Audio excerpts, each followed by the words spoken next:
Shalom, damai di hati. kembali lagi bersama kami dalam program Kusapa, kunjungan sharing dan pengembalaan. Program saat ini akan dipandu oleh Jemaat Kolom 18. Karena itu mengucapkan selamat datang buat Bapak Ibu Jemaat dalam program Kusapa saat ini. Sebelum kita masuk dalam program Kusapa, kita akan buka dengan doa. Mari berdoa. Segala puji, syukur, hormat, dan kemuliaan hanya untuk Tuhan yang kami percaya selalu mengasihi kehidupan kami. Bersyukur kami Tuhan karena saat ini kami boleh ada lagi di tempat ini untuk melaksanakan program kunjungan sharing dan pengembalaan yang nanti akan disampaikan oleh Bapak Pendeta Armando Lekes, Sarjana Teologi. Karena itu kami mohon tuntunan dan penyertaan Tuhan, hikmat Tuhan, sehingga kegiatan Kusapa pada saat ini berjalan sesuai dengan kehendak Tuhan. Dan kepada Bapak Pendeta, Tuhan anugerahkan hikmat dan pengertian. Terima kasih Bapak di surga, kami buka kegiatan malam hari ini hanya di dalam nama Tuhan Yesus. Amin. Saatnya kita akan masuk pada materi yang nanti akan dipandu oleh Penatua Kolom 18, Ibu Penatua Yeni Rantung Soputan sebagai moderator. Shalom. Saat ini kita akan mendengarkan materi yang terambil dalam Roma pasal 15 ayat 1 sampai dengan ayatnya yang ke-13. Dan kita akan membacakan firman Tuhan ini.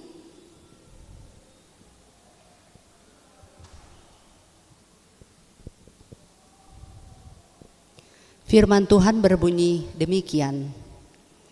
Dengan perikop orang kaya, ya orang yang lemah dan orang yang kuat. Kita yang kuat wajib menanggung kelemahan orang yang tidak kuat dan jangan kita mencari kesenangan kita sendiri. Setiap orang di antara kita harus mencari kesenangan sesama kita demi kebaikannya untuk membangunnya. Karena Kristus juga tidak mencari kesenangannya sendiri, tetapi seperti ada tertulis, kata-kata cercaan mereka yang mencerca engkau telah mengenai aku. Sebab segala sesuatu yang ditulis dahulu telah ditulis untuk menjadi pelajaran bagi kita, supaya kita teguh berpegang pada pengharapan oleh ketekunan dan penghimburan dari kitab suci. Semoga Allah yang adalah sumber ketekunan dan penghiburan mengaruniakan kerukunan kepada kamu sesuai dengan kehendak Kristus Yesus, sehingga dengan satu hati dan satu suara kamu memuliakan Allah dan Bapa Tuhan kita Yesus Kristus. Sebab itu terimalah satu akan yang lain, sama seperti Kristus juga telah menerima kita untuk kemuliaan Allah. Yang aku maksudkan ialah bahwa oleh karena kebenaran Allah, Kristus telah menjadi pelayan orang-orang bersunat untuk mengokohkan janji yang telah diberikannya kepada nenek moyang kita, dan untuk memungkinkan bangsa-bangsa supaya mereka memuliakan Allah karena rahmat-Nya, seperti ada tertulis. Sebab itu aku akan memuliakan engkau di antara bangsa-bangsa dan menyanyikan mazmur bagi namamu. Dan selanjutnya, bersukacitalah hai bangsa-bangsa dengan umat-Nya, dan lagi pujilah Tuhan hai kamu semua bangsa-bangsa, dan biarlah segala suku bangsa memuji Dia. Dan selanjutnya kata Yesaya, taruk dari pangkal Isai akan terbit, dan ia akan bangkit untuk memerintah bangsa-bangsa, dan kepadanya lah bangsa-bangsa akan menaruh harapan. Semoga Allah sumber pengharapan memenuhi kamu dengan segala sukacita dan damai sejahtera dalam iman kamu, supaya oleh kekuatan Roh Kudus kamu berlimpah-limpah dalam pengharapan. Jemaat yang dikasihi dan diberkati oleh Tuhan, sebelum kita masuk dalam penyampaian materi, kita akan menyampaikan, jemaat kolom 18 akan menyampaikan puji-pujian. Diundang kepada jemaat kolom 18. Ku ada sebagaimana ku ada, berdiri menghadap tatamu Bapa, semua karena anugerah-Mu yang telah selamatkanku.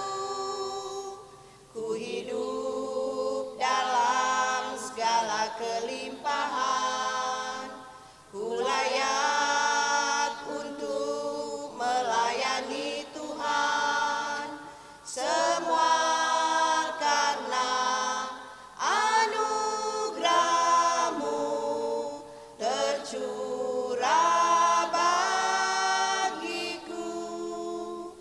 Besar anugerah-Mu, melimpah kasih-Mu, semakin hari semakin bertambah. Besar anugerah-Mu. Terima kasih atas kesempatan. Salam dalam kasih Tuhan kita Yesus Kristus. Shalom. Damai di hati. Shalom. Puji Tuhan. Bapak Ibu saudara-saudaraku yang dikasihi dan diberkati Tuhan, sungguh kita mengucap syukur atas segala kebaikan dan kasih sayang Tuhan yang terus menuntun dan memberkati kita di sepanjang hari ini, di tengah kita melaksanakan rangkaian aktivitas dan tanggung jawab kita masing-masing. Dan di kesempatan ini kita ada dalam perjumpaan melalui program Kusapa, kunjungan sharing dan penggembalaan. Materi melalui bacaan kitab Roma pasal 15 ayat 1 sampai ayatnya yang ke-13. Kita masuk pada tema. Tema kita ialah terimalah satu akan yang lain untuk kemuliaan Allah. Tema ini diambil dari ayat yang ke-7 dalam pasal 15 bacaan kita saat ini. Terimalah satu akan yang lain untuk kemuliaan Tuhan. Marilah kita melihat arti dari tema ini. Terimalah ini adalah kata perintah, ajakan atau nasihat untuk menerima sesuatu sesuai konteks. Terimalah satu akan yang lain mengandung makna ajakan untuk saling menerima, menghargai dan mengasihi satu sama lain, terlepas dari perbedaan yang ada, seperti yang dicontohkan oleh Kristus Yesus. Kata "untuk" di sini adalah kata depan yang menunjukkan maksud atau tujuan melakukan sesuatu. Untuk kemuliaan Allah artinya memuliakan Allah atau memuji Allah. Sesungguhnya tema ini adalah bagian dari nasihat yang disampaikan Paulus bagi umat yang ada di Roma. Jemaat di Roma memang bukanlah jemaat yang didirikan oleh Paulus, tetapi oleh hadirnya orang-orang Kristen Yahudi di kota Roma. Saat surat ini dikirimkan Paulus, jemaat di Roma terdiri atas orang Kristen Yahudi dan orang Kristen non-Yahudi. Kelompok Yahudi beranggapan bahwa hak eksklusif sebagai orang Israel tetap ada pada mereka. Bagi mereka orang Kristen yang bukan Yahudi harus melakukan hukum Taurat. Sementara pemahaman orang Kristen bukan Yahudi menganggap bahwa keselamatan yang dari Allah itu didasarkan pada iman kepada Kristus Yesus, bukan berdasarkan hukum Taurat. Hal ini menyebabkan mereka tidak bersatu sebagai umat Allah, tidak saling menerima satu dengan yang lain. Karena itu, tema ini diangkat agar memahami bahwa Kristus mempersatukan semua bangsa, menerima semua bangsa, artinya kehadiran Kristus menembus segala perbedaan, menyatu dalam kasih dan melahirkan pujian bagi Allah. Berikut kita masuk pada alasan pemilihan tema. Mengapa tema ini diangkat? Sebagai perenungan untuk mengoreksi diri orang percaya, sebab masih banyak yang sulit menerima satu dengan yang lain. Masih ada perselisihan, bahkan perpecahan. Budaya baku cungkel masih terus berlanjut. Senang lihat orang lain susah dan susah lihat orang lain senang. Sebab itu tema ini memperlengkapi kita bahwa orang yang diselamatkan saling menerima, bukan untuk kemegahan diri, tapi untuk kemuliaan Allah. Untuk mengingatkan orang percaya agar hidup berpusat pada Kristus. Sebab kenyataannya manusia hidupnya egosentris atau hidup dalam keegoisan, kepentingan diri sendiri, sehingga tidak lagi berpusat pada Kristus. Untuk memotivasi orang percaya untuk hidup dalam kerukunan. Berikut kita masuk pada latar belakang kitab Roma. Penulis kitab Roma adalah Paulus, seorang rasul yang memberitakan Injil yang lahir di Tarsus. Kitab Roma ditulis oleh Paulus sekitar tahun 55 sampai 57 Masehi. Kitab Roma ini ditujukan kepada semua orang Kristen, baik Yahudi maupun non-Yahudi yang tinggal di Roma, ibu kota Kekaisaran Romawi. Berikut isi kitab Roma, kita mendapati ada dua hal. Yang pertama, Paulus menjelaskan kitab ini tentang pokok-pokok iman, tentang ajaran dan doktrin. Bisa kita lihat dalam pasal 1 sampai pasal 11.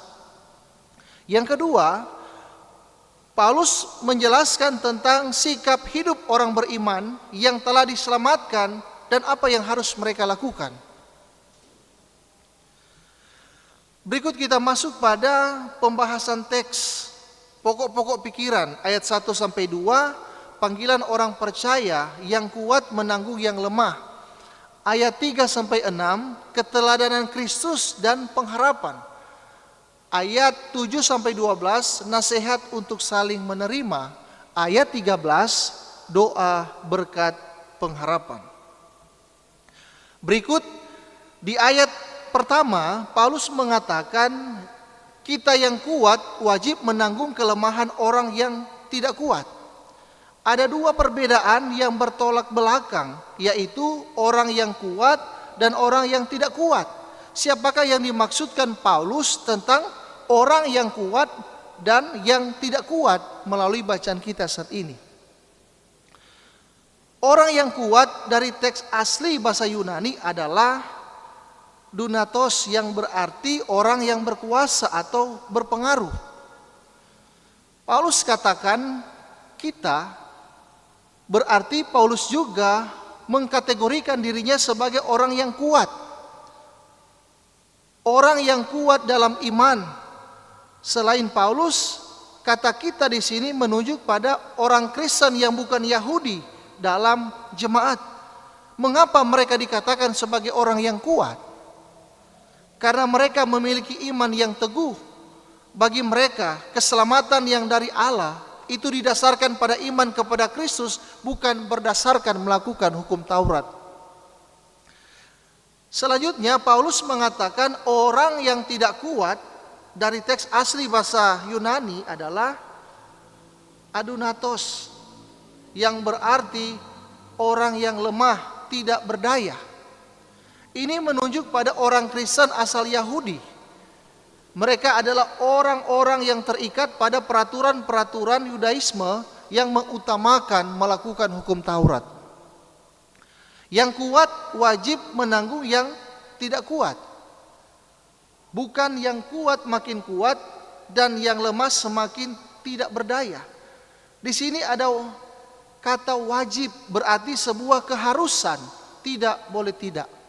Wajib menanggung. Kata menanggung dari teks asli bahasa Yunani, bastazo, yang berarti memikul beban.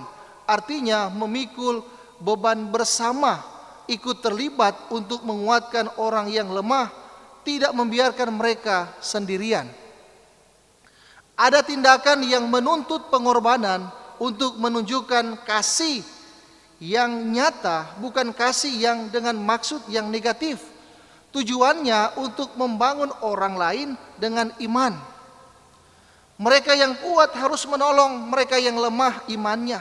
Dalam hal ini di tengah kehidupan jemaat, sikap menerima orang lain, bahkan ikut menanggung beban saudaranya adalah hal yang harus dilakukan. Berikut Paulus katakan, jangan mencari kesenangan sendiri. Ini adalah kalimat larangan yang menegaskan bahwa jangan melakukan apa yang hanya membuat kita senang, sementara orang lain merasa tertekan dan tidak berdaya. Contohnya, orang percaya bukan Yahudi menganggap tidak ada larangan dalam hal makanan. Mereka makan untuk memuaskan nafsu mereka dengan makanan yang dilarang oleh hukum Musa. Hal ini menyakiti, melukai hati serta menghancurkan kedamaian saudara-saudara mereka, yakni orang Yahudi dikatakan lemah. Tindakan ini hanya akan membuat mereka semakin lemah dan terluka. Paulus mengajak mereka untuk tidak berjalan sendiri tetapi bersama menanggung beban. Dia katakan bahwa mereka yang kuat harus mencari kesenangan mereka yang lemah untuk kebaikannya dan untuk membangunnya.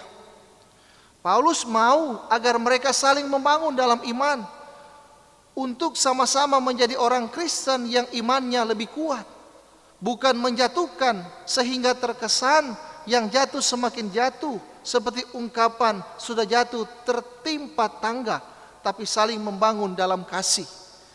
Bukan mencari kesenangan sendiri, tapi membuka peluang bagi kebahagiaan orang lain. Berikut, untuk memperkuat penjelasannya, Paulus mengambil contoh yang dilakukan Kristus, di mana dia tidak mencari kesenangannya sendiri dan hidup bukan hanya untuk kepentingannya sendiri. Ia tidak mencari kenyamanan, kesenangan, keuntungan, kehormatan dan kemuliaan bagi dirinya sendiri, tetapi untuk melakukan kehendak dan pekerjaan Bapanya. Ia selalu melakukan hal-hal yang menyenangkannya dalam ketaatan, penderitaan, dan kematiannya. Ia datang bukan untuk dilayani, melainkan melayani. Pada saat itu, ia menghadapi banyak hal yang jauh dari menyenangkan sebagai manusia. Ia diperhadapkan dengan kekerasan hati dan ketidakpercayaan orang-orang Yahudi yang membuatnya berduka cita, ejekan dan penghinaan mereka, cemoohan dan hinaan. Sekalipun demikian, ia patuh dan taat pada kehendak Bapa. Paulus mengutip ayat dalam Alkitab di kitab Mazmur 69 ayat 10b yang mengatakan bahwa Kristus menanggung celah demi orang lain. Kata cercaan di sini dari teks asli bahasa Yunani ialah oneidismos, berarti penghinaan. Orang-orang menuduhnya dengan penghujatan dan pemberontakan. Bandingkan dalam Matius 26 ayat 65. Dan ketika di kayu salib mereka mengejek, mengolok-olok dia. Semua ini ia tanggung dengan sabar dan tidak membalas. Ia melakukannya dengan taat untuk mencapai tujuan yang sangat berharga, yaitu keselamatan umat manusia. Inilah contoh yang sempurna yang dilakukan oleh Kristus bagi kita umat manusia. Yang berikut, Paulus lanjutkan di ayat yang keempat bahwa semua yang ditulis dalam kitab suci adalah untuk mengajar kita. Artinya kitab suci mengandung unsur pengajaran. Melalui ketekunan dan penghiburan dari kitab suci kita dapat mempunyai pengharapan. Pengharapan yang dimaksud di sini bukanlah sesuatu yang masih diragukan, tetapi pengharapan yang pasti karena bersumber dari Allah. Artinya bahwa kitab suci membuat kita menjadi sabar dan bersemangat. Karena itu di ayat 5 dan 6 mengandung doa bahwa Allah sebagai sumber ketekunan dan penghiburan akan mengaruniakan kerukunan. Kerukunan berarti memikirkan hal yang sama, sehati sepikir sesuai dengan kehendak Kristus untuk memuliakan Allah, yaitu Bapa Tuhan kita Yesus Kristus.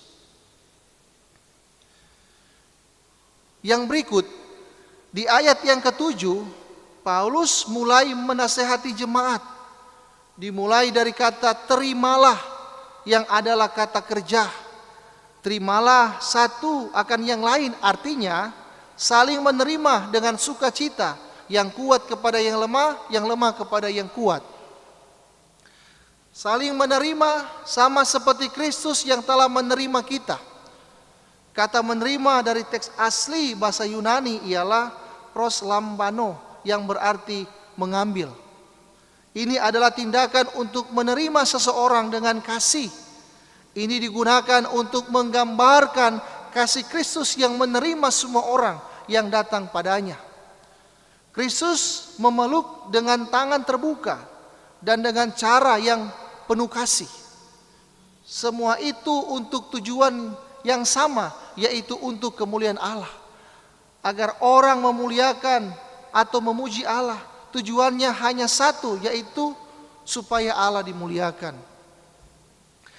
Selanjutnya di ayat yang ke-8 kita melihat di sini ada kata-kata penegasan dari Paulus. Dia katakan, oleh karena kebenaran Allah.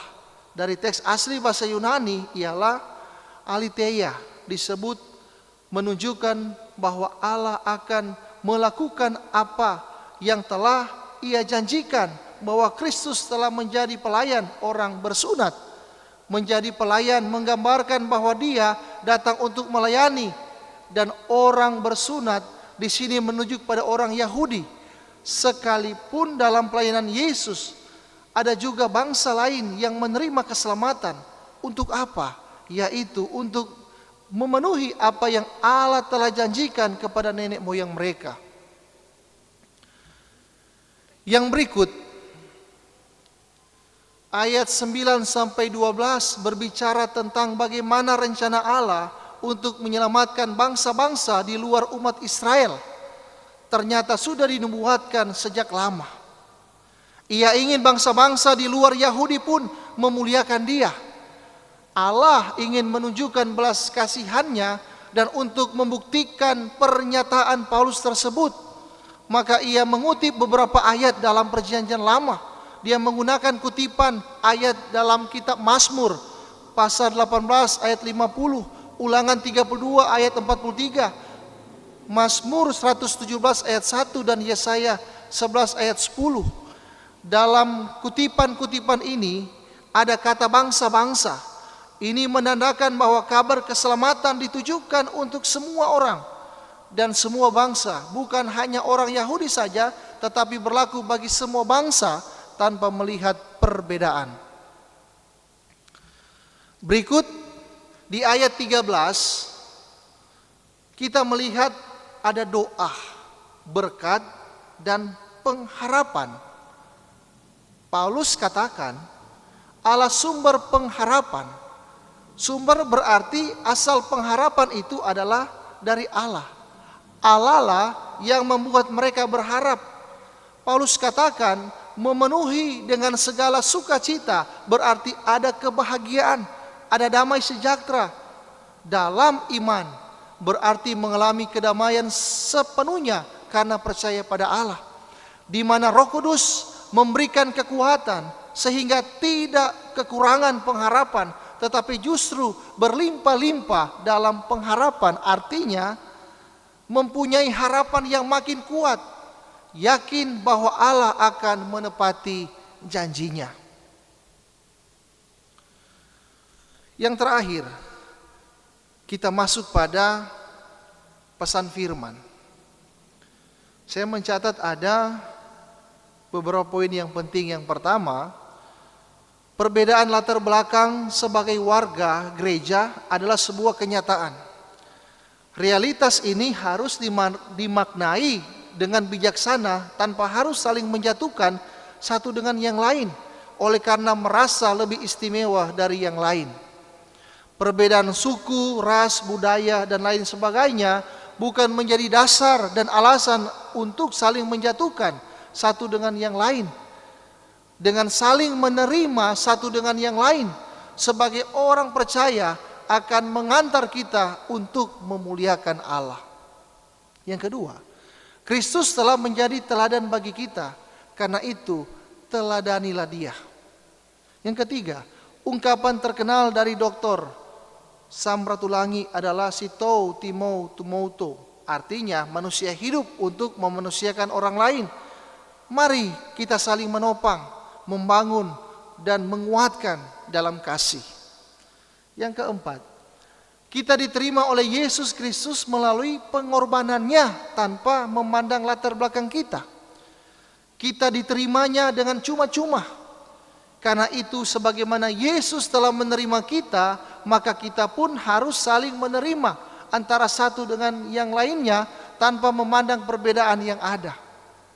Keluarga adalah contoh dari hidup yang saling menerima satu dengan yang lainnya. Yang kelima, kerukunan dan hidup damai sejahtera adalah kekuatan orang percaya untuk membangun persekutuan di tengah tantangan dan cobaan dunia. Sebaliknya, perpecahan dan pertikaian akan melemahkan persekutuan orang percaya dalam kehadirannya di tengah dunia. Demikian pemaparan melalui materi yang diangkat dalam kitab Roma pasal 15 ayat 1 sampai 13. Jelas, dan semoga ini menjadi acuan dalam kita akan melayani jemaat baik di Kolo maupun di Bipra yang ada, bahkan juga di tengah-tengah keluarga. Demikianlah sesi diskusi telah selesai dan disampaikan terima kasih kepada pemateri kita Bapak Pendeta Armando Lekes STH. Dan selanjutnya dikembalikan kepada MC. Kita akan menutup kusapa pada malam hari ini. Mari berdoa. Kami mengucap syukur kepadamu Tuhan untuk penyertaan-Mu bagi kami semua sebagai jemaat Kolom 18 yang memandu acara ini, bahkan kepada Bapak Pendeta Armando Lekes yang sudah menjadi pemateri kami di malam hari ini. Kami bersyukur kepadamu Tuhan, dan biarlah apa yang telah dipaparkan pada saat ini akan menjadi bekal kami untuk menyampaikan firman-Mu di tengah-tengah pelayanan kami di jemaat, di kolom kami masing-masing. Beri hikmat bagi kami semua Tuhan untuk terus memahami firman-Mu. Dan dalam acara ini kami boleh memberikan persembahan. Diberkati kiranya persembahan ini sehingga boleh terpakai untuk pelayanan yang ada di Jemaat Gemim Betania. Kami sudah selesai melaksanakan program kunjungan sharing dan pengembalaan, dan kami akan pulang ke rumah kami masing-masing. Biar Tuhan sertai perjalanan kami sehingga tiba di rumah dengan segala selamat dalam penyertaan Tuhan. Ini doa syukur kami, di dalam nama Tuhan Yesus kami berdoa. Amin.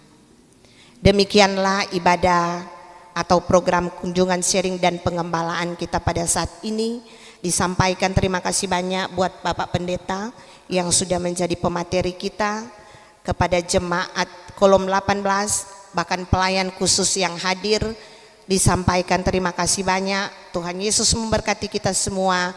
Shalom.